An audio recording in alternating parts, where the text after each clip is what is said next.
अभी हम मधेपुरा ज़िले के थाना मुरलीगंज के सामने खड़े हैं। दृश्य के माध्यम से देख लीजिए, मुरलीगंज थाना ज़िला मधेपुरा। हम यहाँ क्यों पहुँचे हैं, इसके पीछे की हकीकत क्या है, वजह क्या है, आपको हम बताते हैं। एक बहुत ही रोचक और चौंकाने वाला केस इस थाने के अंदर आया है। उस केस के बारे में आप जानेंगे और उसके बारे में तफसील से आप जानेंगे तो आप भी हैरान रह जाएंगे, चौंक जाएंगे। मेरे हाथ में 2 एफआईआर की कॉपी है। दृश्य के माध्यम से देख लीजिए, दिखा दीजिए, नज़दीक से दिखा दीजिए। 2 एफआईआर की कॉपी है। एक एफआईआर 25 जून 2023 को दर्ज हुई है और दूसरा एफआईआर जो काउंटर केस हुआ है वो 1 जुलाई 2023। मैंने आपको शुरू में बोला था कि बहुत ही चौंकाने वाली ये केस है और रोचक केस है। वो क्या है, आपको हम पूरी जानकारी डिटेल से आपको हम बताएंगे। लेकिन ये जो जानकारी, ये जो केस हमारे सामने आया है, इसके पीछे की वजह क्या है आपको बताते हैं। आज सुबह लगभग 7:30 बजे के आसपास लगभग 40 किलोमीटर के सफ़र को तय करके जो वादी पक्ष है, जो पहला पक्ष है, वो हमारे ऑफिस पर पहुँचे और उसने बोला कि देखिए किस प्रकार से जो केस घटना घटित हुआ है, फिर जो एफआईआर दर्ज हुई है वो काफ़ी चौंकाने वाली है। 25 जून 2023 को जो यहाँ पर एफआईआर दर्ज हुई है उसके अनुसार ये ज़मीनी विवाद से जुड़ा हुआ मामला है। इसमें मारपीट हुई है और मारपीट के बाद एक पक्ष ने 10 लोगों को नामित करके उसके ऊपर केस दर्ज किया है। इस केस के बाद यानी कि 25 जून 2023 की घटना के बाद 23 के बाद इस केस के काउंटर के लिए 1 जुलाई 2023 यानी कि लगभग 7 दिन के बाद काउंटर केस हुआ है और उस केस के अंदर 24 लोग को नामित किया गया है।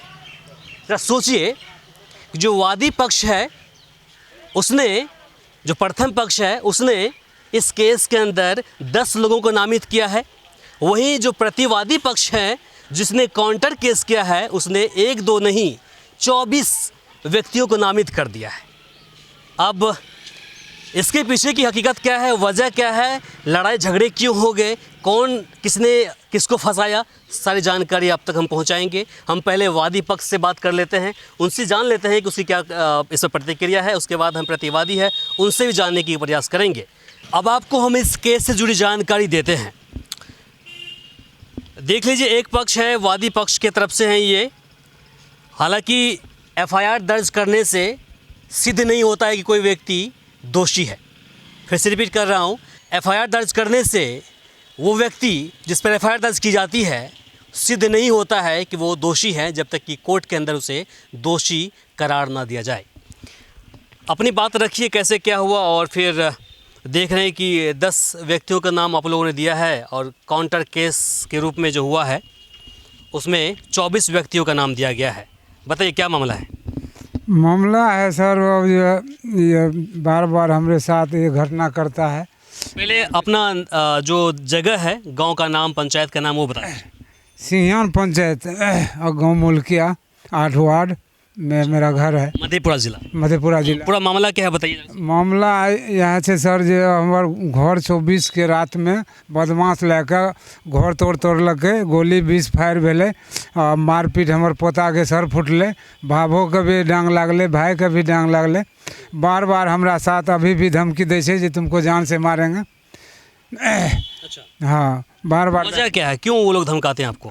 मेरा हमार जमीन का लिखा ललकै, जिसमें क्या 50 बरस से हमार घर मकान है, हमें भूमिहीन छी, हमरा बेटा जमीन है सर। वो चाहे छे बदले नमा कयूम से कर लिए, ओकरा हम दिलिए, वो हमरा दिलकै। 50 साल से हमार घर मकान से वो जबरदस्ती वो लिखा ललकै, दारू शराब पिलाय के। किससे लिखवाया उसने? फारूक से, हिस्सा छिए कयूम के। कयूम? हाँ, मतलब कयूम वहाँ के ही नागरिक हैं? नागरिक। उसने आपको 50 साल पहले ही अदला बदली कर लिया। जरा सा मैं देख लेता हूँ इस एफआईआर पर कि आखिर जो ज़मीन है और जितनी ज़मीन की लड़ाई चल रही है तो वो ज़मीन कितनी है। 6 डिसमिल 750 वर्ग करी है ना, 2.5 कट्ठा, सॉरी 1.5 कट्ठा ज़मीन है। मतलब 1.5 कट्ठा ज़मीन को लेकर के आप लोग पिछले 50 साल से लड़ रहे हैं। कितने रुपए खर्च कर दिया आप लोगों ने? रुपया तो करीब 10 लाख करीब खर्चा 10 हो। लाख कर दिया खर्च। हाँ, और फिर उस ज़मीन की कीमत कितनी है? कीमत तो 1,54,000 दाबी दिया अथी कबला पर। कवाला। हाँ, गौर कीजिएगा, 1.5 कट्ठा ज़मीन के लिए पिछले 50 सालों से ये लोग लड़ रहे हैं। उस ज़मीन की कीमत 1.5 से 2 लाख है, 1.5 से 2 लाख रुपए है, और फिर 10 लाख से अधिक इसने खर्च भी कर दिया है। इसके अलावा देखिए एफआईआर जो दर्ज हुई है, एक तरफ 10, दूसरी तरफ 24। अब 24 और 10 34 लोग इस ज़मीन में फिर से उलझ गए और लगभग 8 से 10 लाख तो फिर निकलेंगे। अब मुद्दे की बात हम कर लेते। देखिए वो अपनी जगह पर है, लॉजिक अपनी जगह पर है, सच्चाई अपनी जगह पर है। इससे हम पूछ लेते हैं कि आखिर ये जो ज़मीन आपने बोला कि 50 साल पहले हमको मिली है, तो किसने आपको दिया था ज़मीन? ये उसका पिता कयूम का पिता ऐनुल। ऐनुल जी। हाँ, ऐनुल जी ने किनको दिया था? अजीज को। आपके पिताजी अजीज। हाँ, मेरा पिता। तो ज़मीन किस प्रकार की है, किस में क्या ज़मीन की? वो कवाला है, जमाबंदी है, खतियानी। खतियानी ज़मीन? हाँ, अच्छा, तो मतलब अदला बदली किया था। अदला बदली। आपकी ज़मीन 1.5 कट्ठा उसने ले लिया हाँ, और उसकी ज़मीन आपने ले लिया, यही चीज़ है? हाँ। क्या आपने लिखित किया है? नहीं, लिखित मुखित है, मौखिक है। मौखित है। जिसने दिया है ज़मीन तो वो अभी जीवित हैं? जीवित है। नहीं, वो तो उसका पिता मर गया, उसका पिता है आदमी, लड़का है। लड़का है। हाँ, कितने लड़के हैं उसको? 2। 2 लड़का है। हाँ, तो एक लड़का क्या बोलता है कि मेरे पिताजी ने ज़मीन आपको दिया है वो सही है, हाँ, वो सही है, मेरे हिस्सा का जमीन है। उसके हिस्सा की ज़मीन है। मेरा तो बड़े भाई हैं कि छोटे भाई हैं? छोटा है क्या जिसका नाम उसका? कयूम। कयूम जी बोलते हैं कि जिस ज़मीन में आप घर बना के रह रहे हैं पिछले 50 साल से, जिसको अदला बदली के रूप में आपको दिया गया था, तो वो ज़मीन मेरे हिस्से की ज़मीन है और आप लोग रहिए, कोई दिक्कत नहीं। कोई दिक्कत नहीं। अच्छा, ये जो बड़े भाई उनके हैं, क्या नाम हुआ उसका? मोहम्मद फारूक। वो मोहम्मद फारूक। हाँ, वो ऑब्जेक्शन क्या लगाते हैं कि वो मेरे हिस्से की ज़मीन है? हाँ, वो अपना हिस्सा, इसका हिस्सा को वो फारूक ने बेच दिया उसके दारू से लाभ पिला के। अच्छा, उसके जो बड़े भाई हैं फारूक, उसने क्या किया, आपकी ज़मीन जिसमें आप लोग 50 साल से रह रहे हैं उसको किसी और के नाम पर बेच दिया? बेच दिया। हाँ, किसके नाम से बेचा है? याकूब, मोहम्मद याकूब। मोहम्मद याकूब। हाँ, पिता वो सबूज, पूर्णिया जिला का 2 वार्ड में रहने वाले। उनके हाथ बेच दिया। बेच। तो लड़ाई वहीं से शुरू हो गई? हाँ, नहीं, लड़ाई तो उससे पहले वो मारपीट का झगड़ा हुआ। ये दुश्मनी से ऐसा काम, उसको दारू शराब पिला करके वो मेल में ले करके ऐसा काम किया है। अच्छा। हाँ, और पाठगामा 5 भी बैठाए, उसको भी नहीं मान दिया। वहाँ संसद तक पहुँचे, उसको अभी मान नहीं दिया वो, जिन्हें हम नहीं छोड़ेंगे ज़मीन, चाहे मर्डर करना पड़ेगा मर्डर करेंगे, जीसीबी लगा करके तोड़ना पड़ेगा, नहीं कोर्ट को मानेंगे नहीं थाना को मानेंगे, किसी को नहीं मानेंगे। नहीं मानेंगे। हाँ, खाली करा के ही रहेंगे। खाली करा के रहेंगे। और उस रात में क्या हुआ, ये देख रहे हैं कि 24 तारीख की रात है। 24 तारीख की ही रात एक बार देख लेते हैं। 25 तारीख में 25 जून को इन्होंने थाना में आवेदन दिया है, एफआईआर दर्ज हुई है, और 24 जून 2023 की रात्रि को 11:45 पर इस रात में क्या हुआ था? इस रात में जे छै भेले जे घर तोड़ फाड़ करलकै, हमें जीसीबी वाला 112 के फोन कर लिए, 112 अइले, ओकरा सामना में भी 2 फायर भेले, तब वो पीछा हट के थाना फोन करलकै, थाना प्रभारी फोर्स लए के गेले, बड़ा वो 2 आदमी के पकड़लकै, बाकी जे छै सब भागि गेलै, केकरो माथा में लागलै, केकरो कतौ जे पतार भागि गेलै। तकर बाद 2टा के जेल में छै, इतने गप भेले। थाना 2 व्यक्ति जेल में है? जेल में से। हाँ, शहीद उनके तरफ से? उनके तरफ से। अच्छा। 20 राउंड गोली भी फायर भेले। उनको किसने पकड़ के दिया, पुलिस के हवाले किसने किया? कोई नहीं, वो अपने पुलिसे जे घर तलाशी करलकै, तो एकटा लैट्रिन में घुसल रहे आ एकटा घर में रहे घुसल। मतलब आपके हिसाब से जो मुरलीगंज थाना पुलिस है उसने काम किया समय पर? हाँ, समय पर पकड़ के जे छै तब गाड़ी में बैठा के आनलकै। हाँ, ट्रैक्टर के अथी रस्सा भी बरामद भेले, ट्रैक्टर के चाबी नहीं ला सकलिए, चाबी लए के भागि गेलै वो। ट्रक से भी घर तोड़लकै। ट्रक से भी हाँ, ट्रक से तोड़लकै। इस बात को लेकर के जो ज़मीनी आपका विवाद है, इस बात को लेकर के कहीं आप संबंधित जो आपका सीओ है, डीएम है, या फिर जो कोर्ट है, पहुँचे वहाँ पर? हाँ, सीओ के पास पहुँचे तो वो सीओ बोला जी अब तो मेरे हाथ से निकल चुका है, आप सब चल न्यायालय जा सकते हैं, आपका निदान वहीं होगा। तो हम वहाँ ने निदान डायल किए, वो चल रहा है। और इसके बाद हाँ आती है सब जज में, फिर ये सीओ को रुपया दे करके आदेश करा लिया। फिर जो है अमीन को 22 तारीख में वो हम खारिज करवा दिए, सीओ को सारा प्रूफ हम दिए, खारिज कर दिया। तब ये बदमाश लेकर के हमारा घर तोड़ा 12:11:40 में। आप सीओ के ऊपर आरोप लगा रहे हैं कि पैसे लेकर के उसने काम किया है, तो अब ये तो आपका आरोप है, आपके पास कोई प्रूफ है इसका? नहीं प्रूफ तो नहीं, अब पैसा दे करके अब जैसे आप आरोप ही लगा रहे हैं ना? हाँ आपका कोई प्रूफ तो नहीं आपके पास? नहीं प्रूफ तो नहीं है, वो मगर पैसे का मेल दे करके नहीं ऐसा काम किया। जो भी है उनकी क्या बात रही होगी, हमने सीओ से बातें नहीं की इस मामले को लेकर के। हम ऑफ द कैमरा हम कोशिश करेंगे कि उनसे पूछें कि क्या मामला है। अगर उनसे नहीं बात हो पाएगी तो मैं आपको सीधे बता दूं, अभी ये मामला न्यायालय में चल रहा है, उसमें लंबित है, ज़मीनी विवाद है। अब इसमें क्या फ़ैसला आएगा वो तो बात की बात है, लेकिन एक सवाल है जिसे लेकर के हम आपके सामने आए हैं। मुरलीगंज थाना के अंदर ये जो मामला दर्ज हुआ है 25 जून 2023 को, वादी पक्ष जो है उनका नाम आपको हम बताते हैं क्या कौन है। बीवी गुलेखा खातून, जिसकी उम्र 25 वर्ष है। ये कौन आपकी? भावो हैं आपकी, ठीक है। तो इसने आवेदन दिया थाने में, एफआईआर दर्ज किया और इन्होंने 10 व्यक्ति को नामित किया है। इसके बाद देखिए 1 जुलाई 2023 को जो काउंटर केस हुआ, जो प्रतिवादी है उनके तरफ से काउंटर केस हुआ है और उस केस में 10 नहीं, 15 भी नहीं, 20 भी नहीं, 24 व्यक्ति को उसने नामित कर दिया। और 7 दिन के बाद जो केस दर्ज हुआ है, जो थाना जो मुरलीगंज है उसने इसको एक्सेप्ट कर लिया है, एफआईआर दर्ज सभी के नाम कर दिया है। और अगर धारा की बात करें तो लगभग सेम ही धारा है।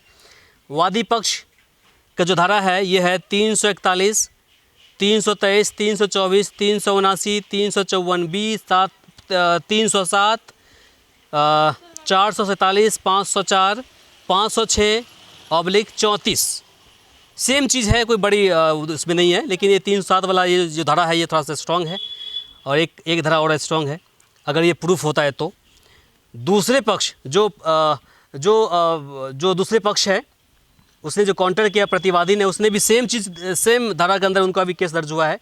थोड़ा सा बदलाव इसमें है, 341, 323, 324, 354A, 307, 347, 379, 504, 506, इसमें 307 भी इसमें भी है और 506 फिर उसके बाद 34 सेशन, ठीक है। ये है लगभग सेम ही है, दोनों में कोई फ़र्क नहीं है। और ये जनरली जो लड़ाई झगड़े होते हैं, खींचतान होता है, बेइज्जती होती है, छीन छान होता है, मारपीट होती है, किसी को बेइज्जत कर देते हैं, वही सब धारा है। एक ही इसमें 307 है, अटेम्प्ट टू मर्डर है, ये प्रूफ होने के बाद ही देखा जाएगा। तो ये एफआईआर दर्ज हुई है। तो ये चौंकाने वाली बात यही थी कि आखिर जिस प्रकार से काउंटर केस हुआ है और उस काउंटर केस में 24 लोगों का नाम अंकित किया गया है, चौंकाने वाली बात है। इतना ही नहीं, इनका कहना हुआ कि जो 24 लोग हैं, उस 24 लोग में 6 व्यक्ति गांव में नहीं है, वो दिल्ली पंजाब में काम करते हैं। उसमें मोहम्मद समीम, मोहम्मद फ़रीद, मोहम्मद ताजुद्दीन, मोहम्मद मिराज, मोहम्मद रईश और मोहम्मद दिलखुश। ये जो 6 व्यक्ति हैं ये दिल्ली में काम करते हैं और इतने व्यक्ति दिल्ली में काम करते हैं, दिल्ली पंजाब में काम करते हैं, बावजूद इसके इनका भी नाम इस एफआईआर में दर्ज कर दिया गया है। इनके अनुसार सुपरविज़न हो गया है क्या? वहाँ सुपरविजन सब आए थे, एसडीपीओ आए थे, लेके चले गए। आपने बातें रखी थी कि 6 आदमी यहाँ पर नहीं है मौजूद? हाँ बता दिए थे, इतना आदमी नहीं है सर, बाकी सब जो बाहरे है, लड़का उड़का उसका भी नाम दिया है। तो बोला ठीक है, अपना लिख लिया, वो जो भी लिखने का था लिख लिया। हाँ। उसके बाद आपको रिपोर्ट उसने दिया कि केस ट्रू हुआ कि नहीं? अभी ट्रू नहीं हुआ है क्या, हम तो पता नहीं किए हैं सर। नहीं किए हैं? हाँ नहीं। अब केस लड़ने के लिए कहाँ से पैसे लाएंगे आप लोग? पैसे तो नहीं, गरीब आदमी कहाँ से लेंगे सर, हम यही मुश्किल है। कहीं ब्याज पे ही उठा के करेगा काम ना। अभी तो है नहीं पैसा, जो पैसा था सब खत्म हो गया। अब जो है कहीं से ब्याज पे लाना पड़ेगा, वो भी 10 रुपये सैकड़ा देता है, ठीक है। तो अपना जो है कहीं से ब्याज पे लेकर अपना काम करवाएगा, जो भी करना है अपना ब्याज पे लेके करेगा, ठीक है ना। तो ये कोई मूछ की लड़ाई तो नहीं उसके लिए? मोछे का लड़ाई है सर, मेरा ज़मीन जो है तो वही मोछे का ना, घर है मेरा। आप तो खैर 50 साल से रह रहे हैं, घर बना के रह रहे हैं, तो आपकी बातें नहीं कर रहे। जो सामने वाला व्यक्ति जो है वो तो मूछ की लड़ाई कर रहे होंगे फिर तो। हाँ वो तो लिखा है इसलिए करके, मेरा तो घर है, आज से नहीं 50 साल से वहाँ गरीब आदमी हम भरे हैं, मेरा घर मकान है, तो हम तो ये लेकर के कर रहे हैं। देखिए इसका रिज़ल्ट क्या बाद में आएगा वो कानून को उसकी जानकारी है, संबंधित जो लोग हैं उनको इसकी जानकारी है, लेकिन जो निर्दोष लोग हैं, जो दोषी नहीं है, उनको इस केस में घसीटा ना जाए, यही हमारा जो प्रशासन है, पुलिस प्रशासन है, सभी से आग्रह है। जिस प्रकार से ये बता रहे हैं कि 24 लोगों का नाम दिया गया है काउंटर केस में, वो गलत है।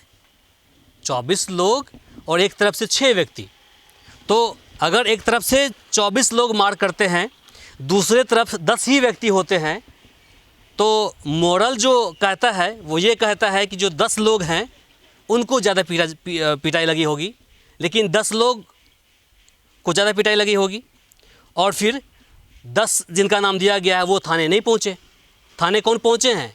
24 लोग, मतलब जिनके तरफ से 24 व्यक्ति हैं वो थाने पहुँचे हैं, और जिनके तरफ से 10 व्यक्ति हैं वो थाने नहीं पहुँचे। पहले पुलिस प्रशासन को चाहिए कि कम से कम इस पर निष्पक्ष जांच करे, इसलिए कि 1-2 व्यक्ति की बात यहाँ पर नहीं है। एक तरफ 24, दूसरे तरफ 10, मामला 1.5 कट्ठा ज़मीन की है। सोचिए, जिसकी कीमत 2 लाख है और 10 लाख रुपए ये लोग अभी तक खर्च कर चुके हैं उस ज़मीन के लिए, और आने वाले वक्त में जिस प्रकार से केस दर्ज किया गया है, तो इसमें भी लगभग मान लीजिए कि 2-4-10 लाख तो हमको लगता है कि वो कहीं हो नहीं जाए। खैर बाकी आम जो लोग बोलते हैं हम उसकी बात कर रहे हैं। बाकी हम आपसे आग्रह यही करेंगे कि आप लोग लड़िए झगड़िए मत, उतने पैसे से ज़मीन कहीं और ख़रीद लीजिए, लड़िए झगड़िए मत। और सामने वाले जो भी प्रतिवादी हैं इनसे भी आग्रह करेंगे कि देखिए इतनी ज़मीन के लिए आप लोग लड़िए झगड़िए मत, किसी की जान मत लीजिए, किसी को बर्बाद मत कर दीजिए, अपने आप को तबाह मत होइए। बेहतर है कहीं और ज़मीन ले लीजिए और ज़िंदगी गुजर बसर करिए सुकून से। आखिर में हम पुलिस प्रशासन से यही आग्रह करेंगे कि ये जो मामला हुआ है इसको निष्पक्ष रूप से जांच करते हुए दोषी को जेल में भेजें, बस इतना ही चाहेंगे। और जो लोग निर्दोष होंगे उनको आप परेशान ना करें। बाकी इसे लेकर के आपकी क्या प्रतिक्रिया है कमेंट बॉक्स में लिखकर ज़रूर बताएं। इस वीडियो को अधिक से अधिक शेयर करें ताकि बाकी लोगों तक जानकारी पहुंच पाए। फ़िलहाल के लिए मुझे इमरान को और सहयोगी एहसान को दीजिए यहीं पर इजाज़त। नमस्कार।